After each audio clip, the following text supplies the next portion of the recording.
श्रीमन नारायणी नारायणी हरि हरि बोलो नारायणी नारायणी हरि हरि हरि ओम नमो नारायण ओम नमो नारायण। तो एक बार बोलिए प्रेम से विष्णु भगवान की जय, लक्ष्मी माता की जय। आज सुनते हैं देवशयनी एकादशी व्रत कथा। धर्मराज युधिष्ठिर भगवान श्री कृष्ण से कहते हैं, हे भगवान, आपने आषाढ़ मास के कृष्ण पक्ष की एकादशी अर्थात योगिनी एकादशी के बारे में विस्तार पूर्वक बताया। अब आप कृपा करके आषाढ़ मास के शुक्ल पक्ष एकादशी का क्या नाम है तथा उसकी कथा क्या है, इस व्रत की क्या विधि है, कृपा कर यह सब विस्तार पूर्वक कहिए। भगवान श्री कृष्ण कहने लगे, हे राजन, आषाढ़ मास के शुक्ल पक्ष की एकादशी को देवशयनी एकादशी, प्रबोधिनी एकादशी दोनों ही नामों से जाना जाता है। हे युधिष्ठिर, जिस कथा को ब्रह्मा जी ने नारद जी से कहा था वही मैं तुमसे कहता हूँ, श्रद्धा पूर्वक श्रवण करो। एक बार देवर्षि नारद जी ने ब्रह्मा जी के इस एकादशी के विषय में जानने की उत्सुकता प्रकट की।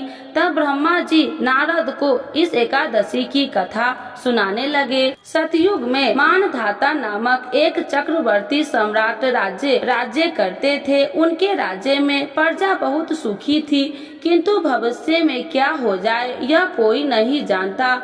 अतः वे भी इस बात से अनभिज्ञ थे कि उनके राज्य में शीघ्र ही भयंकर अकाल पड़ने वाला है। उनके राज्य में पूरे 3 वर्ष तक वर्षा न होने के कारण भयंकर अकाल पड़ा। इस अकाल से चारों ओर तराही तराही मच गई। धर्म पक्ष के यज्ञ, हवन, पिंड दान, कथा, व्रत आदि में कमी हो गई। तब मुसीबत पड़ी हो तो धार्मिक कार्यों में प्राणी की रुचि कहाँ रह जाती है। प्रजा ने राजा के पास जाकर अपनी वेदना की दुहाई दी। राजा तो इस स्थिति को लेकर पहले से ही दुखी थे। वे सोचने लगे कि आखिर मैंने ऐसा कौन सा पाप कर्म किया है जिसका दंड मुझे इस रूप में मिल रहा है। फिर इस कष्ट से मुक्ति पाने का कोई साधन करने के उद्देश्य से राजा सेना को लेकर जंगल की ओर चल दिए। वहां विचरण करते करते एक दिन वे ब्रह्मा जी के पुत्र अंगिरिका ऋषि के आश्रम में पहुँचे और उन्हें दंडवत प्रणाम कर राजा ने अपनी शंका ऋषि के सामने प्रकट करते हुए अपने आने का उद्देश्य बताया।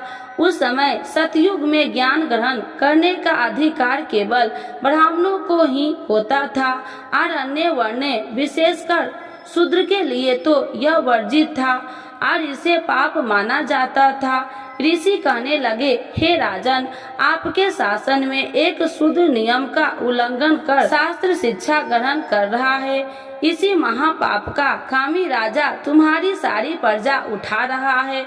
प्रजा को इस विपदा से उबारने के लिए तुम्हें उसका वध करना होगा। लेकिन राजा का मन यह नहीं मान रहा था कि वह मात्र शिक्षा ग्रहण करने को ही अपराध मान लिया जाए। उन्होंने कहे कि हे, क्या कोई ऐसा मार्ग नहीं है जिससे उस निरपराध की हत्या के पाप से मैं बच सकूं। तब अंगिरा ऋषि कहने लगे, एक उपाय है राजन, तुम आषाढ़ मास की शुक्ल पक्ष की एकादशी के व्रत का विधिवत पालन करो। तुम्हारे राज्य में खुशियाँ पुनः लौट आएगी।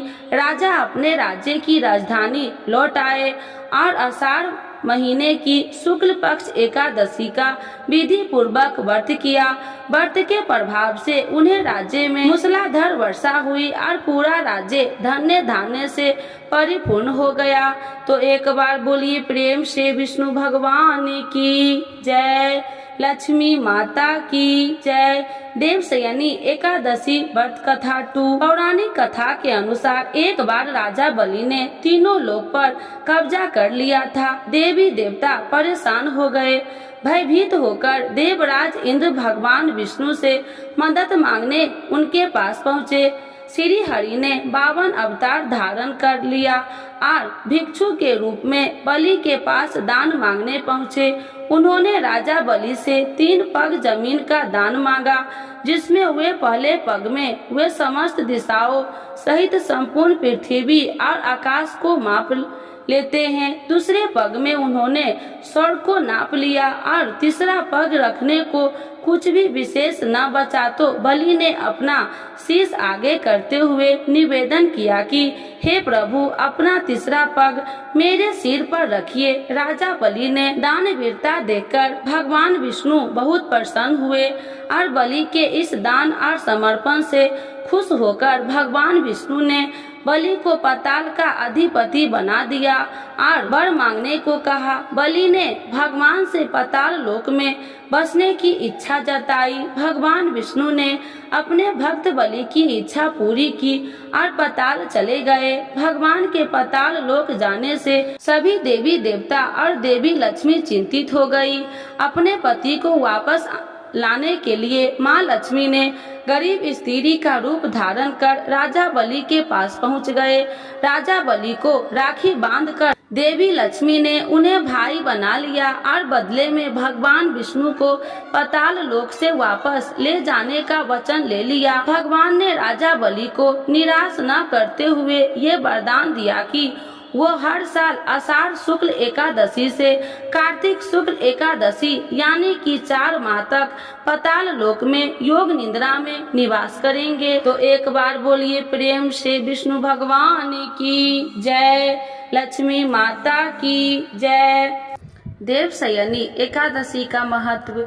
आषाढ़ मास के शुक्ल पक्ष की एकादशी को ही देवशयनी एकादशी कहा जाता है। इसी एकादशी से चतुर्मास का आरंभ माना जाता है। आषाढ़ महीने की शुक्ल एकादशी से लेकर कार्तिक महीने की शुक्ल एकादशी तक इसी अवधि में कोई भी शुभ कार्य जैसे विवाह आदि नहीं किया जाता है। इसी दिन से भगवान श्री हरि विष्णु पाताल लोक में शयन करते हैं और फिर 4 माह बाद उन्हें उठाया जाता है। उसी दिन को देवशयनी एकादशी कहा जाता है। इस बीच के अंतराल को ही चतुर्मास कहा गया है। देवशयनी एकादशी को देवशयनी पद्मना भवा शयनी तथा परबोधनी एकादशी भी कहा जाता है। एकादशी व्रत जब किसी कामना के लिए किया जाता है तो उसे काम में एकादशी व्रत कहते हैं। ऐसे व्रत धन संपत्ति, संतान, आयु, स्वास्थ्य आदि की कामना से किया जाता है। यदि निष्काम भावना से यह व्रत किया जाता है तो उसे नित्य एकादशी व्रत कहा जाता है। इस व्रत में भगवान की भक्ति ही मुख्य होता है। पुराणों की व्याख्यात करने वाले ब्रह्मा जी श्री सूत जी महाराज से एकादशी के महत्व और उनसे संबंधित कथाओं का वर्णन किया है। उनके अनुसार इंद्रियों नियम यानी संयम करना आवश्यक होता है, इसीलिए इसे नियम भी कहते हैं। एकादशी व्रत के नियम पूर्वक बुद्धि निर्मल होने लगती है, विचारों में स्वत गुणों का आगमन होने लगता है, विवेक शक्ति आती है तथा सत असत का निर्णय स्वतः ही होने लगता है। देवशयनी एकादशी पूजन की सामग्री। पूजन सामग्री को व्यवस्थित रूप से पूजन शुरू करने के पूर्व पूजा स्थल पर जमा कर रख ले, जिसमें पूजन में आवश्यकता व्यवधान न हो। यदि इनमें से कुछ सामग्री न जुटा सके तो कोई बात नहीं, जितनी सामग्री सहर्ष जुटा सके उसी से भक्ति भावना से पूजा करे, क्योंकि कहा जाता है कि भगवान भावना से प्रसन्न होते हैं, सामग्री से नहीं। चौकी, रोली, मोली, अक्षत, साबुत चावल, दीपक, शुद्ध देसी घी, रुई, धूप बत्ती, फूल, अष्टगंध, अगरबत्ती, कपूर, तुलसी दल, जनेऊ, जल का कलश, प्रसाद के लिए गेहूं के आटे की पंजरी, फल, दूध, मिठाई, नारियल, पंचामृत, सूखे मेवे, शक्कर, पान में से जो भी हो सवाले, दक्षिणा। पूजन को शुरू करने से पहले मंडप तैयार कर ले। सबसे पहले पूजा के स्थान को साफ कर ले। अब पूर्व या उत्तर की ओर मुख कर बैठे। पूजा वाले स्थानों को साफ करके चौकी स्थापित करनी चाहिए। चौकी पर शुभ चिन्ह स्वास्तिक बनाए। चौकी पर साफ लाल रंग का कपड़ा बिछाए। अब भगवान श्री गणेश एवं भगवान विष्णु की तस्वीर रखे। श्री कृष्ण या सत्यनारायण की प्रतिमा की भी स्थापना कर सकते हैं। बाईं ओर दीपक रखे और चौकी के सामने पूजन की थाली व जल भरकर कलश रखे। पूजन की थाली में रोली से एक स्वास्तिक बनाते हैं। इस थाली में ही फूल, मिठाई, रोली मोली, सुपारी, पान का पत्ता, चावल, कपूर, धूप, अगरबत्ती, एक दीपक, जल कलश रखे। तो आज जानते हैं देवशयनी एकादशी 2024 देवशयनी एकादशी व्रत कब है, जाने तारीख, महत्व और पौराणिक महत्व। देवशयनी एकादशी पर तिथि का धर्म शास्त्रों में विशेष महत्व है। देवशयनी एकादशी से भगवान विष्णु 4 महीने के लिए योग निद्रा में चले जाते हैं। बता दे कि साल में कुल 24 एकादशियां तिथि आती है। वैसे तो सभी एकादशी तिथियों का अपना एक अलग महत्व है, लेकिन देवशयनी एकादशी को बाकी एकादशियों में सबसे अधिक महत्वपूर्ण माना गया है। आइए जानते हैं कब है देवशयनी एकादशी और क्या है इसका महत्व। देवशयनी एकादशी 2024 में कब है? पंचांग के अनुसार 16 जुलाई मंगलवार को रात में 8:24 से एकादशी तिथि का आरंभ होगा। 17 जुलाई 9:03 पर एकादशी तिथि रहेगी। देवशयनी एकादशी का व्रत 17 जुलाई को रखा जाएगा। एकादशी व्रत का पारण अगले दिन यानी 18 जुलाई को किया जाएगा। देवशयनी एकादशी का महत्व। देवशयनी एकादशी को लेकर पौराणिक मान्यता कहती है कि इस व्रत को करने से व्यक्ति को भगवान विष्णु की विशेष कृपा प्राप्त होती है, साथ ही सभी पापों का नाश होता है। इस एकादशी का व्रत करने से व्यक्ति को मोक्ष की प्राप्ति होती है। इसी के साथ देवशयनी एकादशी के दिन देवतागण भी व्रत रखते हैं और भगवान विष्णु की उपासना करते हैं। देवशयनी एकादशी के दिन से भगवान विष्णु 4 महीने के लिए योग निद्रा में चले जाते हैं और सृष्टि का ये भार भगवान शिव को सौंप देते हैं। देवशयनी एकादशी से ही चतुर्मास का आरंभ हो जाता है।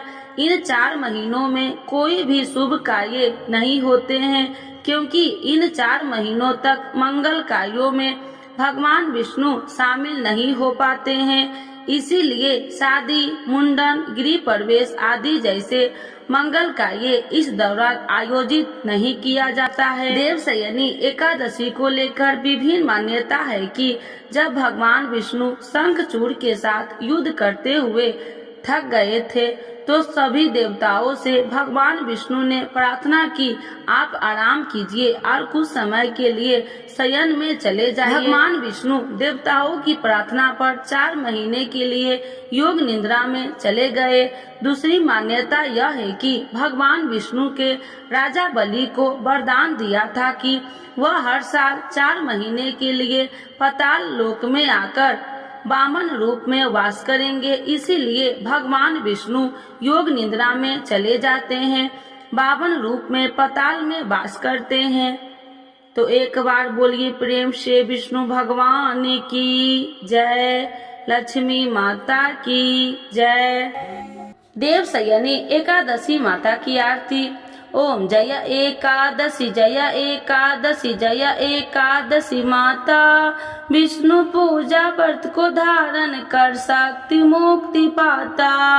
ओम जय एकादशी जय एकादशी जय एकादशी माता, तेरे नाम गिनाऊं देवी भक्ति प्रदान करनी, गण गौरव की देनी माता शास्त्रों में वर्णी, तेरे नाम गिनाऊं देवी भक्ति प्रदान करनी, घन गौरव की देनी माता शास्त्रों में वर्णी।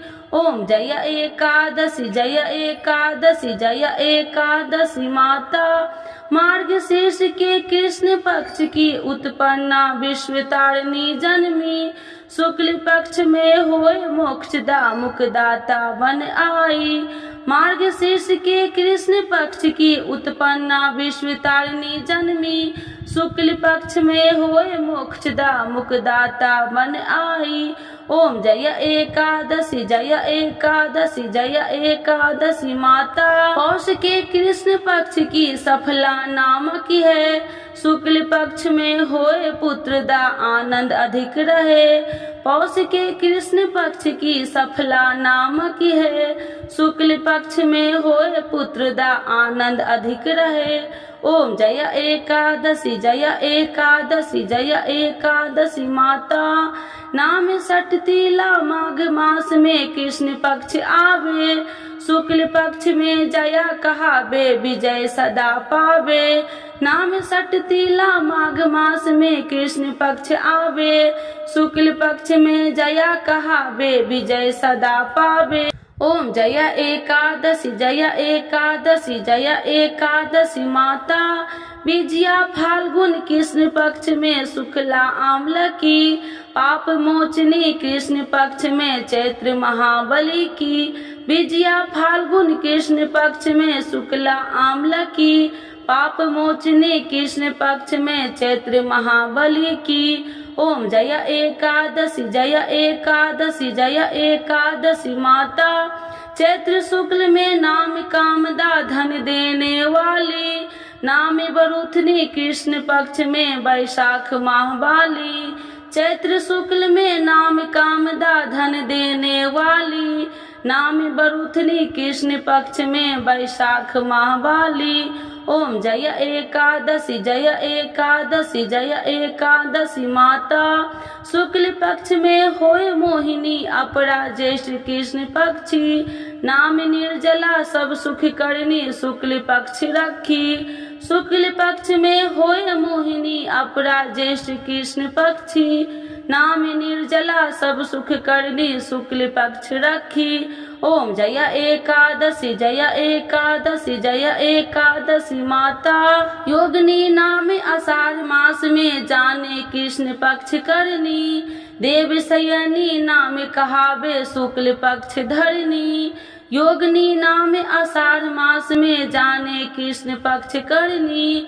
देव शयनी नाम कहावे शुक्ल पक्ष धरनी। ओम जय एकादशी जय एकादशी जय एकादशी माता। कामिका श्रावण मास में आवे कृष्ण पक्ष कहिए।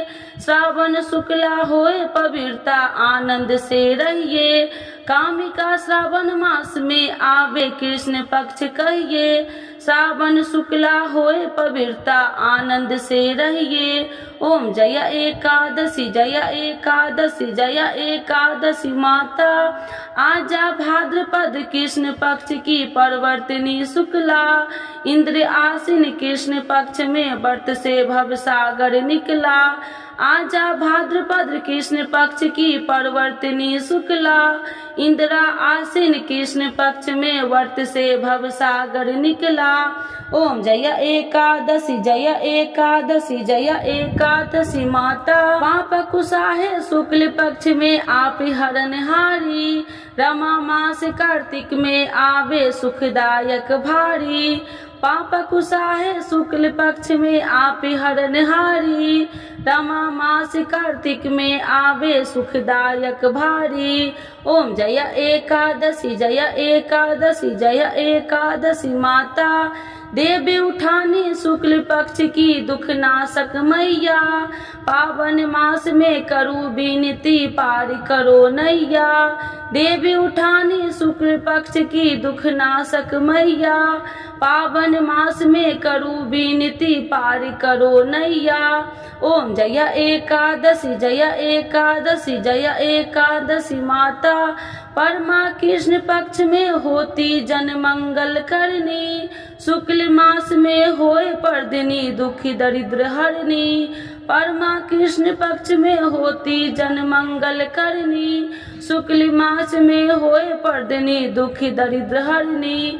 ओम जय एकादशी जय एकादशी जय एकादशी माता। जो कोई आरती एकादशी की भक्ति सहित गावे, जन गुरुदेवता स्वर्ग का वास निश्चय वह पावे। जो कोई आरती एकादशी की भक्ति सहित गावे, जन गुरुदेवता स्वर्ग का वास निश्चय वह पावे। ओम जय एकादशी जय एकादशी जय एकादशी माता। विष्णु पूजा व्रत को धारण कर शक्ति मुक्ति पाता, शक्ति मुक्ति पाता। तो एक बार बोलिए प्रेम से विष्णु भगवान की जय, लक्ष्मी माता की जय, देवशयनी एकादशी माता की जय।